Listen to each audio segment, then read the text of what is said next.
Mama says I'll love my new home and my new school and my new friends, that I'll be so happy and everything will be all right. So I get on the plane. Mama, my brother and me, we are going to Australia. Jingwen, I'm puking in this bag. Jingwen, the flight attendant gave me a coloring book set. My annoying 9-year-old brother, Yanghao. Clouds of whipped cream, Mama said. I look. The wing of the airplane slices through the fluffy cloud like a knife through cake. Sometimes, when the plane leans enough, I catch glimpses of the ocean. It's as blue as the sky. Only the clouds make it clear that the sky is the sky.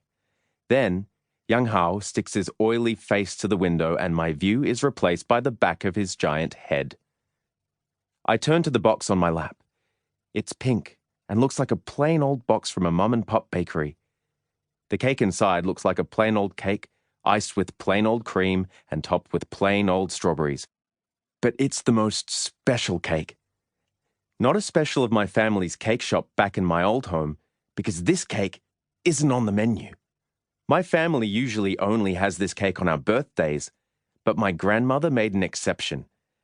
Apo handed me the box of cake through the window of the taxi and said, Jingwen, you'll be so happy over there that you'll need to celebrate with this cake. Goes to show that old people aren't wise about everything. A long time ago, which really isn't that long ago, but seems like from a time when dinosaurs roamed, I asked Apo if she and Agong were coming along to Australia. She replied, if we both go, who'll run our cake shop? Our cake shop will never ever close, Agong said, even though that day was a Sunday and our shop was closed, like on all Sundays. I asked him, what if a giant meteor was hurtling towards Earth, or King Kong was on a rampage, or chickens became extinct so there were no eggs for cake making? He handed me an egg cake and told me to eat it while it was warm. Old people are sly at shutting kids up.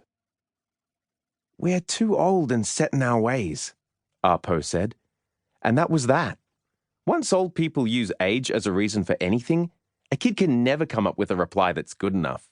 But she and Agong truly did look sad that they weren't coming. I wanted to tell them everything would be all right, but instead, I just split the tiny egg cake in half and watched short ribbons of steam rise out of it. Agong had the final word. It's so far away. It's too long a flight. Of course, because Agong is old, he is right, and this flight I'm on is definitely too long. Not just because of the thousands of kilometers distance.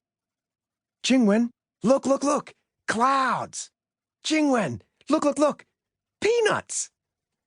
Hours that seem like centuries later, Yanghao's still going. Look! A bathroom on the plane! Look! A shadow falls over the cake. I look up. A flight attendant is standing over me. Please. It's the first time someone directly speaks to me in English. It sounds like Martian. Oh, wait.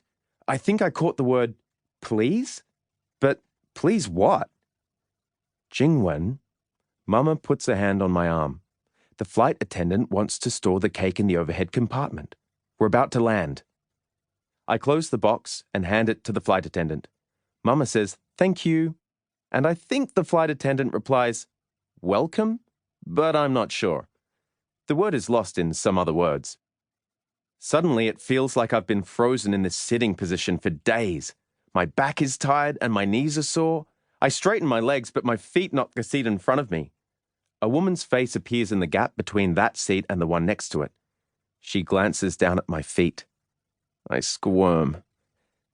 The cabin turns dim, and the plane shakes like I'm in my family's Honda CR-V back home, driving our way along a street that's more potholes than road. My ears hurt again like they did when the plane took off. I tell myself that everything will be all right, pinch my nose, and blow. Pop! Then the plane lands with a jolt like when our CR-V goes over a speed bump too fast.